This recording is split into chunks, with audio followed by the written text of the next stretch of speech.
Hello mga kapusa. Gagabi nag yung actually nasa reels ko na siya ngayon. Hindi ko pala natuloy yung pagbibideo gawa ng naputol pala. Ngayon katatapos lang nila kumain ng pananghalian. Tingnan mo naman mga itsura nila.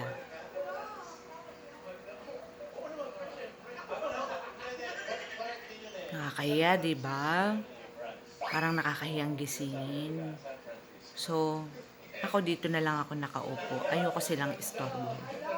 Yung isa siguro nandun dun sa kwarto namin. Hindi yun humihiga. Ano yan eh, parang mahilig magsolo. Itong dalawa, yan, tinan nyo. Oh. Diba? Hiyang-hiya ko sa kanila. Kayo, mga pusa nyo, ganyan din ba?